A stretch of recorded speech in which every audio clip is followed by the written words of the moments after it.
I think it's the new Bakhmut, the city that the global mainstream media focuses its propaganda efforts on.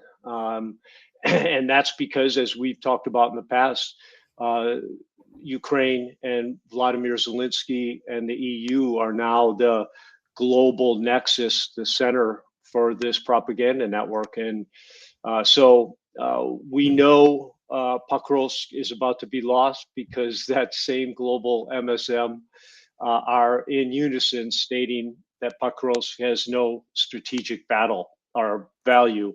And right. And it, as has been the case with every Russian conquest in this war. So do you have the one of the maps, Todd, that show Pokrovsk in the well, isn't this the cauldron where they're closing it right now? Yeah. Okay. So I couldn't see it on mine. Yeah. It just popped up. So good. Okay. So it starts, as you can see, that with an encirclement, and it's important to sometimes ask the basic question. So how do you get encircled? And you get encircled by allowing the enemy to control your flanks, and it's not an instantaneous process. It's an incremental process. And in an intense light infantry war such as this one, that only moves as fast as the boots on the ground can carry the men who define the front, it's going to be a slow grinding process. And this encirclement has been happening since May. Mm-hmm. So, think about that. May, June, July, August, September, October. We're in November right now. So 6 full months that the Ukrainian soldiers, which there were 5,500 of them in and around Pokrovsk, have been surrounded. And so you can watch it online. You can watch the slow motion depiction metaphor. But it shows something else too. It also shows a very well thought out and well executed strategic approach to taking a stronghold by Russia.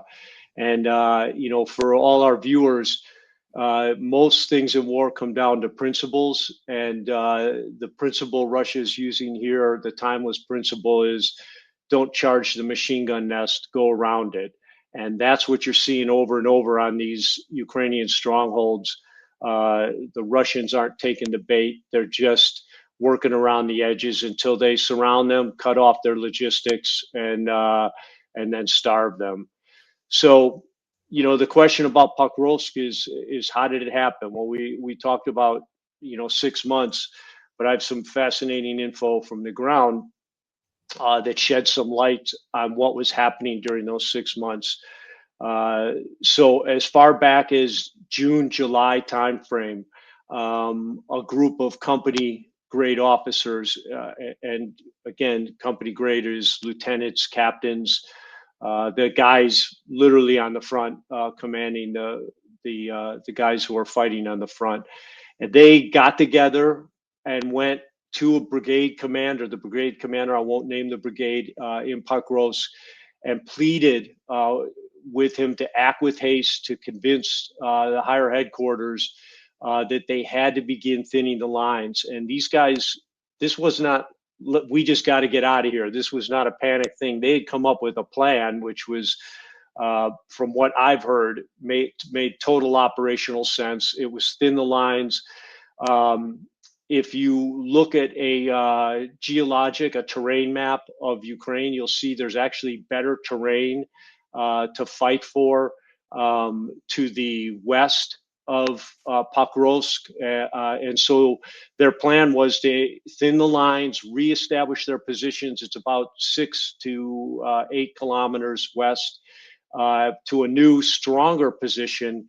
And it also actually included a trap for the Russians to pull out in the end and then slam in from that same west side, a flanking maneuver. But the answer was as short as it was definitive. The answer was no. Hold in place at all costs, with no logical why behind that. So, whenever you hear officers taking risks like that to their career, they care. And that's usually the case. These aren't malcontents. These are guys who care about winning. They care about their men. They care about survival. And they had a perfectly competent plan, but they were told no. And that's because of the problem we pointed out in the past, that Ukraine is just hard broke operationally. Everything, all decisions are made from Wiesbaden and Kiev, disconnected chains of command, not able to make sense of what's going on the front lines. And of course, the top down nature of the decisions has been a staple throughout. So, Zelensky and Syrski personally made the decision to hold at all costs. And so what's the reason for that? Why would they do something so seemingly stupid?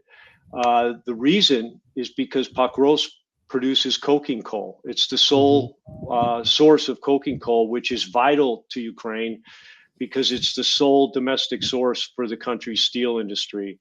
And this makes it obviously crucial to the Ukrainian economy. Steel is a major export and source of hard currency for Ukraine, and it actually is comparable to agriculture on both of those regards.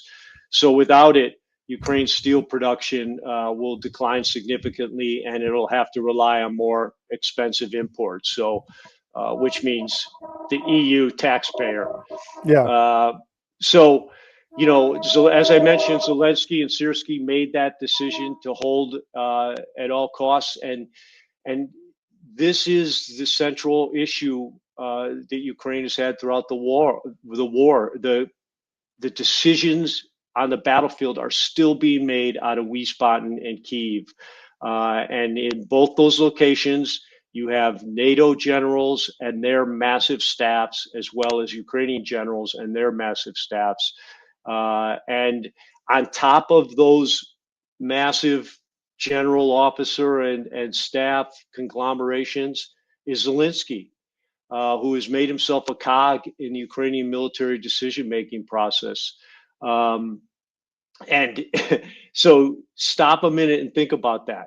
A lifelong actor comedian with no classic training in maneuver warfare or any type of warfare, no experience of any kind with leading large groups of men in chaotic situations. He's making decisions and he's micromanaging those decisions, along with Syrski, who's his four-star general equivalent.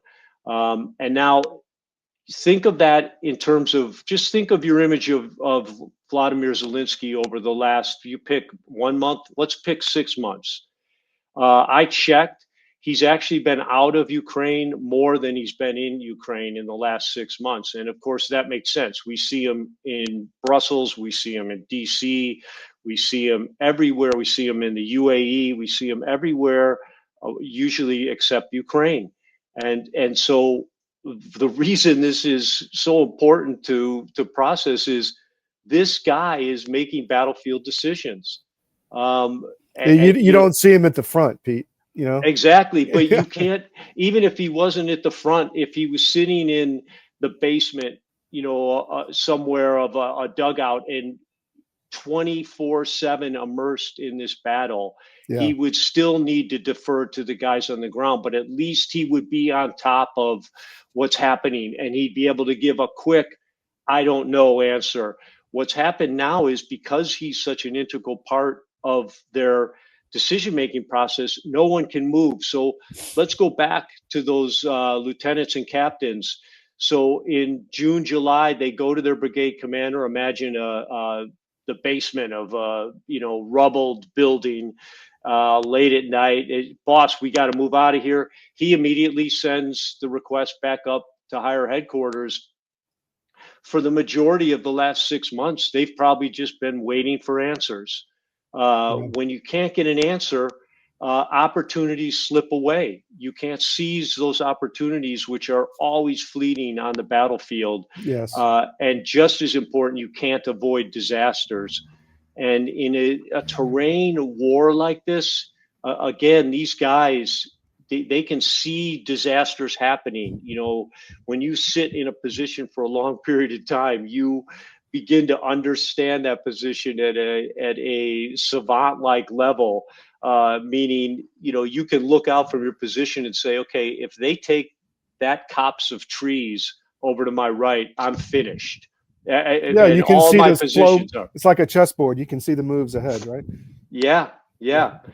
So that's, you know, that's the main problem. And of course, Kiev, because of this inability to nimbly command and control, to make decisions, to listen to the guys on the ground, uh, Kiev continues to sacrifice massive numbers of troops. You know, we're still at the 5 to 7,000 a week of troops. That's 1,000 a day, through this rigid positional warfare, rather than just simply adapting to Russian maneuver tactics. And not to beat the dead horse, but you can't adapt means change, and you can't adapt slash change unless you make a decision to do so. And so you're seeing, you know, Ukraine is completely crippled.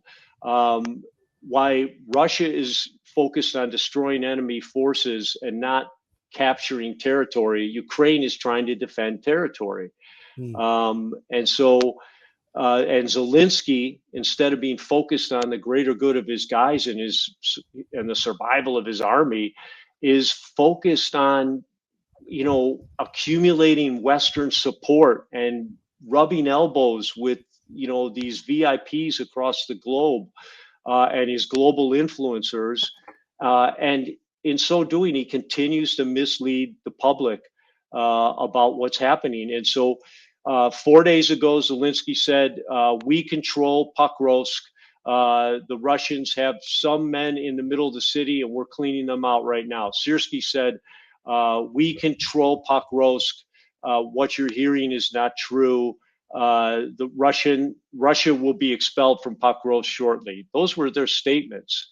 We're not surrounded. So it reminds me of what happened to the Japanese in World War II. The Japanese, the basic mistake the Japanese made was they began feeding the same propaganda that they were feeding their citizens to their soldiers. Mm. And that's what Ukraine, the trap Ukraine and the global influencers have fallen into. Ex-General Hodges, who we've talked about many times, one of the most famous pro-Ukraine influencers and Biden supporters, came out 2 days ago and reinforced that by saying Pokrovsk has no value. It's a city of rubbled houses. Ukraine has allowed Russia to fall into the trap. Now they're moving out. They can have it. There's no value. So these guys are lying through their teeth to the public, and that's why maybe Pokrovsk is more than just another city falling. This is real time proof that Zelensky, the EU, and these influences are lying through their teeth about what's happening. And the good old battlefield reality, once again, the best elixir to cure the ills of propaganda, is coming through for us. And, you know, Putin did a something that I think takes into account that observation. He's invited the global media to Pokrovsk to come in and observe what's happening and what's about to happen with the surrenders. Zelensky, the same day he put out that offer, Zelensky forbade all Ukrainian and international reporters in Ukraine from going to Pokrovsk. So everything about this is you know, is proving that this war, most of this war as we know it, is a lie. And again, it's not just, you know, about proving that it's a lie and that these influencers should never be listened to again. it's about these guys dying for no reason day that's the after day. thing, Pete. We are not helping the people of Ukraine. That's what people need to hear. We Yeah. are hurting these people. We're lying to their soldiers. We're getting them killed, all because Zelensky and Hodges and all are working for somebody else, in my opinion. We played an interview with Zelensky at the beginning of the show. In an interview, I forget, it was some CNN or something, and there's the guy, the interviewer is like, don't you think it's a great idea for Britain to be moving troops to Belarus, on the Belarusian border? I mean, they're pushing this war, and they want to continue. It has nothing to do about the people of Ukraine. Back to you. Yeah, no, you're right. And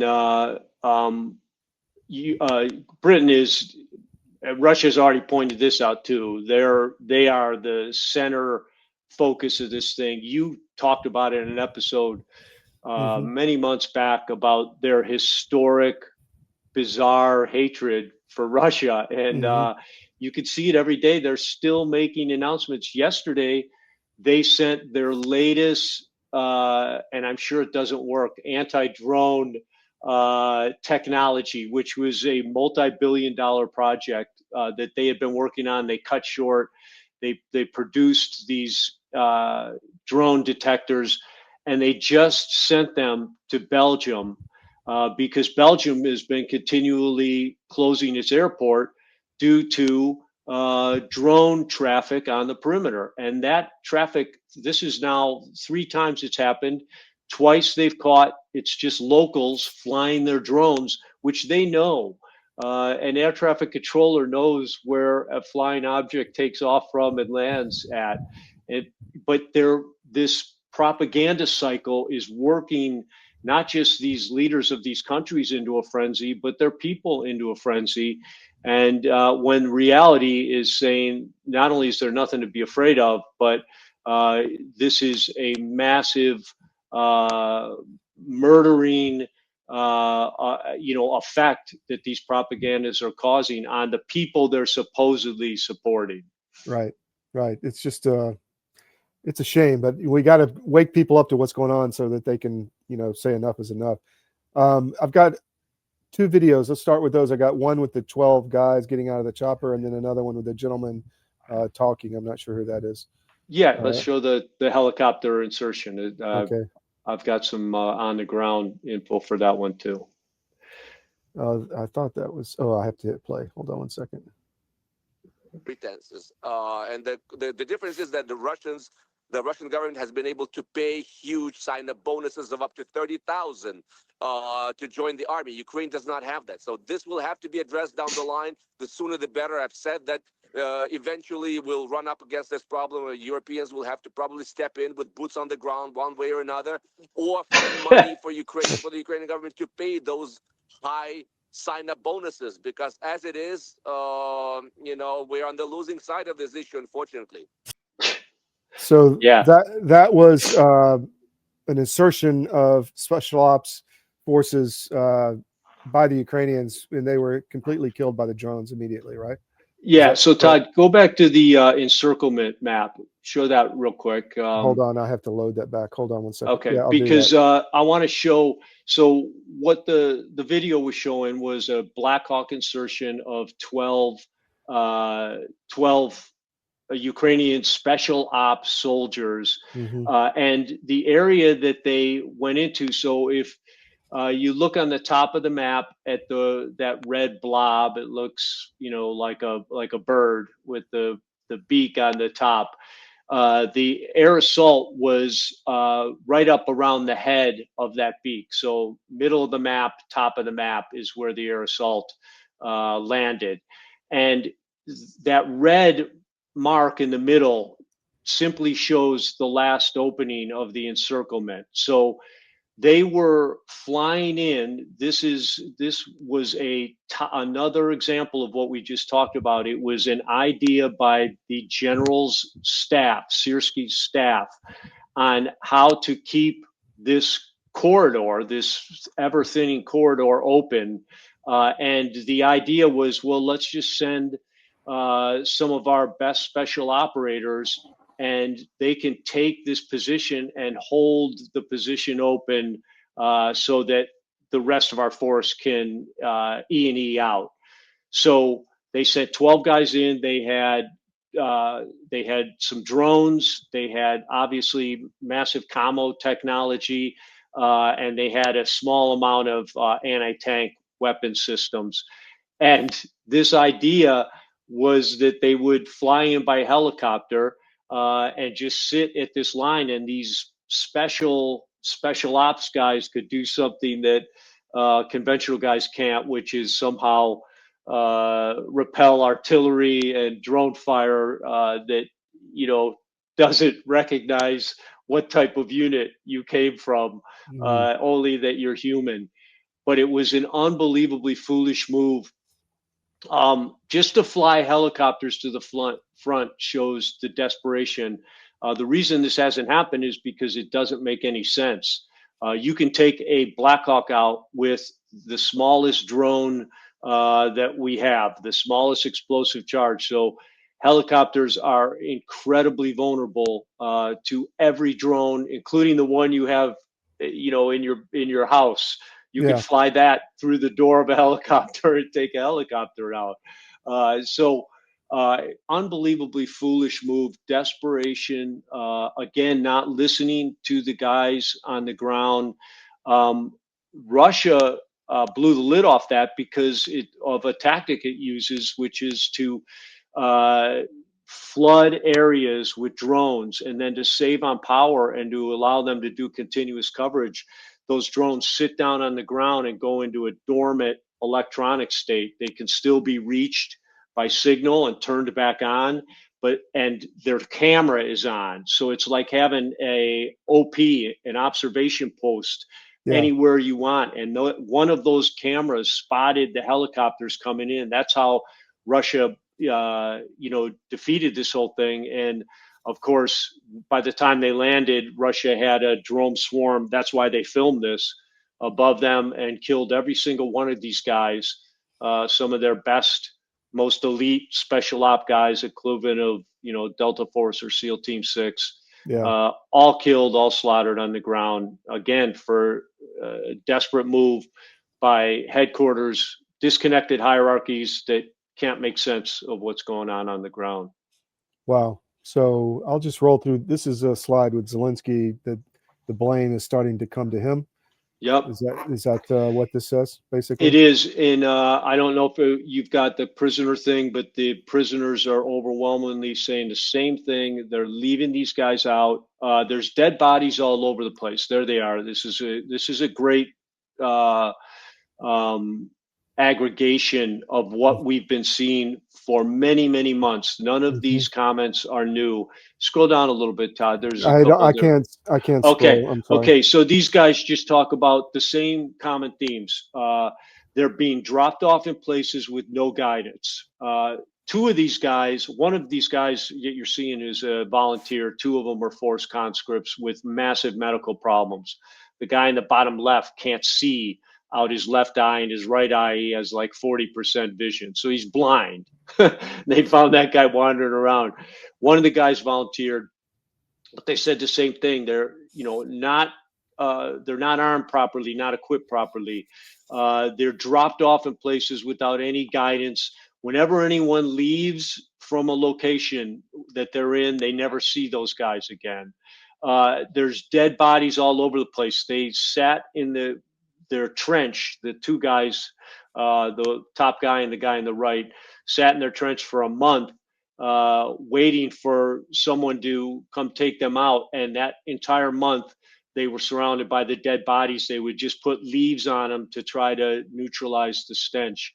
And to our viewers, since the very first talks, there's been an exchange of dead bodies. That exchange continues to happen, and it happens at a rate of 39 bodies, Ukrainian bodies, to one Russian body. So you're seeing not only the lopsided casualty figures, but this thing that the Ukrainian army does not. There's no man left behind. They're leaving everybody behind. And part of that is just out of desperation. When your position is being overrun, there's only so much you can do. And there are dead Ukrainians all over this battlefield. And that's not that's not like just an external thing. That's an internal thing. These soldiers who sat next to those bodies for a month probably thousands of times thought that could be me. No Yeah. one's taking care of those bodies. No one cares. You know, we've criticized the American military numerous times, and we've all pondered whether it makes sense, but we have a no one left behind, no man left behind, and we go to great lengths to ensure that principle in every circumstance, unless it's absolutely impossible not to carry out. We carry it out, and the reason is not some internal, thing. It's reciprocity. Do unto others as you'd want them to do unto yourself. And, you want people to come for you when you're trapped. And soldiers who know they're always coming, those are the soldiers that survive. Those are the soldiers that overthrow their enemies and turn things around. So true. Ukraine is a broken army. They don't believe in Zelensky. He's just exacerbating that void. Same with Syrskyi and the generals. These Ukrainian soldiers know they don't care about them, and it's not theoretical, it's empirical. Wow. So here's another one. That's what you were talking about. Well, no, this is a strike on a military ceremony. Yep, but the same thing, Todd. So